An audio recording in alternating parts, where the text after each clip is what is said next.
നിലമ്പൂരിൽ ഇപ്പോൾ പ്രഖ്യാപിച്ച ഉപതെരഞ്ഞെടുപ്പ് കാണാൻ ദേശീയ കോൺഗ്രസ് നേതാക്കൾ വരില്ലത്രേ. ക്ഷമിക്കണം, കാണാനല്ല, ആത്മാർത്ഥമായുള്ള ഉള്ളിൽ നിന്നുള്ള പ്രചരണത്തിന് ദേശീയക്കാർ ഇല്ല എന്നാണ് ഉദ്ദേശിച്ചത്. പ്രതിപക്ഷ നേതാവ് വി ഡി സതീശിൻ്റെ നിലമ്പൂർ ഉപതെരഞ്ഞെടുപ്പിലെ ആദ്യത്തെ മുൻകൂർ ജാമ്യാപേക്ഷ. അപ്പോൾ വയനാട്ടിലെ അടുത്ത മാവേലിയായ പുതിയ എം പിയോ? നിലമ്പൂർ സ്വന്തം പാർലമെൻറ്റ് മണ്ഡലത്തിൽ ഉൾപ്പെട്ടതിനാൽ പ്രിയങ്ക ഗാന്ധിയെ പ്രചരണത്തിന് എത്തിക്കുന്നതിനെക്കുറിച്ച് ആലോചിക്കുമെന്നാണ് വി ഡി സതീശൻ പറയുന്നത്. പ്രിയങ്കയെ കൊണ്ടുവരുന്നതിനെക്കുറിച്ച്, വയനാട്ടിലേക്ക് എത്തിച്ച് നിലമ്പൂരിലേക്ക് കൊണ്ടുവരുന്നതിനെക്കുറിച്ച് ആലോചിക്കുന്നതിനെക്കുറിച്ചാണ് ഇപ്പോൾ സതീശൻ്റെ ആലോചനയിൽ തീരുമാനമാകുമ്പോൾ മിക്കവാറും നിലമ്പൂരിലെ ഉപതെരഞ്ഞെടുപ്പും കഴിഞ്ഞിരിക്കും. ശ്രീമതി പ്രിയങ്ക ഗാന്ധിയുടെ നിയോജക മണ്ഡലത്തിൽ പെട്ട ഒരു മണ്ഡലമാണ് നിലമ്പൂർ എന്നുള്ളതുകൊണ്ട് ഞങ്ങൾ അതിനെക്കുറിച്ച് ആലോചിക്കും. തീരുമാനമെടുത്തിട്ടില്ല. സാധാരണ ഗതിയിൽ ഉപതെരഞ്ഞെടുപ്പിൽ ദേശീയ നേതാക്കൾ വരാറില്ല കേരളത്തിൽ കോൺഗ്രസിൻ്റെ. പക്ഷേ ഇത് അവരുടെ നിയോജക മണ്ഡലം ആയതുകൊണ്ട് നമ്മളത് ചർച്ച ചെയ്യും. AICC തീർച്ചയായിട്ടും ഞങ്ങൾ ഉറപ്പായിട്ടും അതെല്ലാം ചർച്ച ചെയ്യപ്പെടും. അതെ, ഇതിനു പോലും പ്രിയങ്ക വരുമെന്ന് സതീഷിന് പോലും ഉറപ്പില്ല. വന്നാൽ ആത്മഹത്യ ചെയ്ത DCC ട്രഷറർ വിജയൻ്റെ കുടുംബവുമായി ഒരു സംവാദം തന്നെ നടക്കുമെന്ന് ഉറപ്പാണ്. അതുകൊണ്ട് പ്രിയങ്ക പോയിട്ട് AICCയുടെ ഒബ്സർവറായിരുന്ന ദീപദാസ് മുൻഷി പോലും നിലമ്പൂരേക്ക് വരുമെന്ന് തോന്നുന്നില്ല. പ്രിയങ്ക വരുമെന്നത് AICCയുമായി ചർച്ച ചെയ്ത് തീരുമാനിക്കുമെന്നാണ് സതീശൻ പറയുന്നത്. അതിനും ചർച്ച വേണമത്രേ.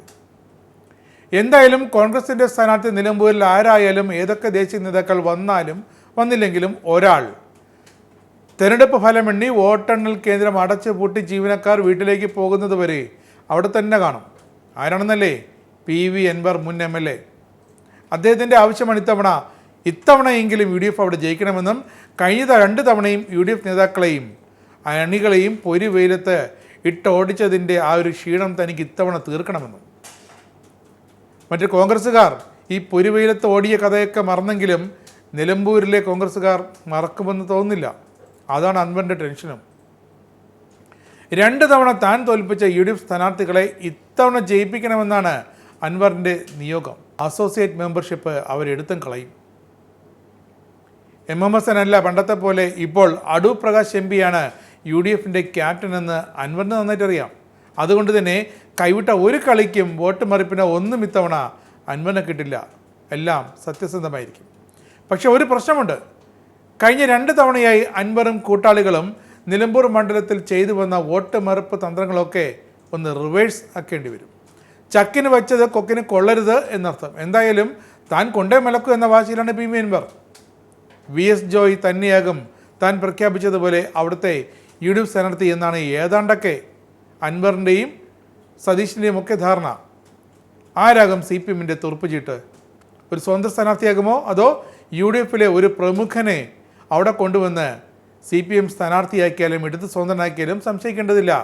അൻവറിനെയും മഞ്ഞളാംകുഴി അരിയെയും TK ഹംസയും ഒക്കെ കണ്ടെത്തി ഇതേപോലെ മലബാറിൽ നിന്ന് നിയമസഭയിലേക്ക് എത്തിച്ചാണ് CPM.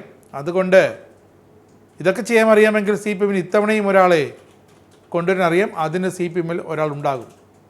അതാരാണെന്നതാണ് പാർട്ടിക്കാർ നെഞ്ചിടിപ്പോടെ നോക്കിയിരിക്കുന്ന കാര്യം. CPMകാർ അത് വിട്ട് പറയുന്നുമില്ല. സതീഷിൻ്റെ നെഞ്ചിടിപ്പ് കൂട്ടുന്നതും അതുതന്നെയാണ്. എന്നിട്ടും സതീശൻ പറയും ഞങ്ങൾ സുസജ്ജം, വിജയം സുനിശ്ചിതമെന്ന്. ഹോൾട്ട് അതൊരു നടപടിക്രമല്ലേ? ഞാൻ പറയില്ലേ, അതെങ്കിലും ഞങ്ങൾക്ക് വിട്ടുക. ഞങ്ങൾക്ക് പ്ലീസ്, ഞങ്ങൾക്ക് വിട്ടുക.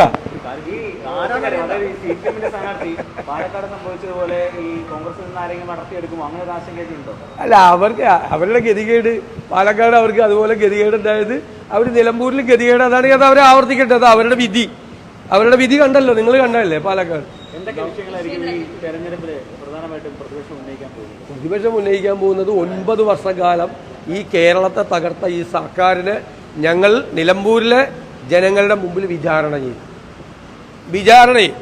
നിലമ്പൂർ കേരളത്തിലെ മുഴുവൻ ജനങ്ങളുടെ പ്രതീകമായി നിലമ്പൂരിലെ ജനങ്ങൾ നിൽക്കും. അവരുടെ മുന്നിൽ ഈ സർക്കാരിനെ ഞങ്ങൾ ജനങ്ങളുടെ മനസ്സാക്ഷിയുടെ കോടതിയിൽ ഞങ്ങൾ വിചാരണ ചെയ്യും. അതിൻ്റെ റിസൾട്ട് വരും.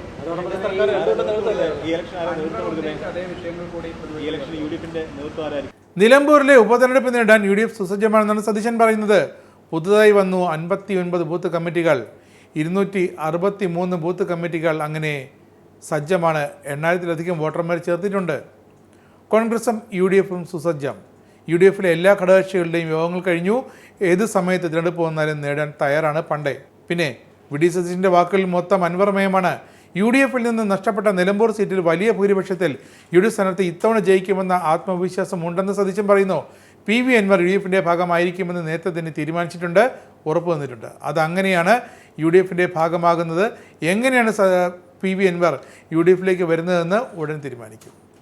അതിനും എല്ലാവരുമായും സംസാരിച്ച് തീരുമാനം പ്രഖ്യാപിക്കാൻ തന്നെയാണ് ചുമതലപ്പെടുത്തിയതെന്നും വി.ഡി. സതീശൻ ഉറപ്പു നൽകുന്നുണ്ട്. നിലമ്പൂരിൽ MLA ആയിരുന്ന PV അൻവറിന്റെ സാന്നിധ്യം എന്തായാലും UDF-നെ ഗുണം ചെയ്യുമെന്നും അൻവർ UDF-മായി സഹകരിക്കുമെന്നാണ് വി.ഡി. സതീശൻ ഇപ്പോഴും സ്വപ്നം കാണുന്നത്. UDF-നൊപ്പം അൻവറും ഉണ്ടാകും. പ്രഖ്യാപിക്കുന്ന ഏത് സ്ഥാനാർത്ഥിക്കും പിന്തുണ നൽകുമെന്ന് PV അൻവർ UDF ചെയർമാൻ എന്ന നിലയിൽ തന്നെ നേരിട്ട് അറിയിച്ചിട്ടുണ്ടെന്നും വി.ഡി. സതീശൻ വീമ്പിളക്കുന്നു. അപ്പോൾ UDF-ലെ വിസിറ്റിംഗ് പാർട്ടിയായ PV അൻവറിനെയും സതീശന് ഇപ്പോൾ ഭയമുണ്ട്, പേടിയുണ്ട്. വിനാശകാലെ വിപരീത ബുദ്ധി എന്നാണെന്നോ അതോ വേലിയിലിരുന്ന പാമ്പിനെ എടുത്ത് തോളത്ത് വച്ചു എന്നാണോ സതീശന് എന്താണ് പറയേണ്ടതെന്ന് സതീശൻ തീരുമാനിക്കാം. നിങ്ങൾക്കും ആനന്ദ മീഡിയയുടെ പ്രേക്ഷകരിൽ ഒരാളാകണ്ടേ? യൂറോപ്പിലും US-ലും ആഫ്രിക്കയിലും അടക്കം പ്രവാസികൾ ഉള്ളയിടങ്ങളിലൊക്കെ ജനപ്രിയ ചാനലുമായി ആനന്ദ് മീഡിയ ഒപ്പമുണ്ട്. ഏഷ്യാനെറ്റ് ഫ്ലവേഴ്സ് അടക്കം നിങ്ങളുടെ വിരൽത്തുമ്പിലെത്തും. ആദ്യം റോക്കു ബോക്സ് സ്വന്തമാക്കുക. അതിൽ നിന്നും ആനന്ദ് മീഡിയ ആപ്ലിക്കേഷൻ ഡൗൺലോഡ് ചെയ്യുക, ഇൻസ്റ്റാൾ ചെയ്യുക. എന്നിട്ട് 02085866511 എന്ന നമ്പറിൽ ഞങ്ങളുടെ കസ്റ്റമർ കെയറിൽ ബന്ധപ്പെടുക. അല്ലെങ്കിൽ +91 735 660 3747 എന്ന നമ്പറിൽ വാട്സപ്പ് ചെയ്യുക. ആനന്ദ് മീഡിയയുടെ സേവനങ്ങൾ സ്വന്തമാക്കുക. മറ്റു ചാനലുകൾക്കൊപ്പം ആനന്ദ് TVയും എൻജോയ് ചെയ്യുക.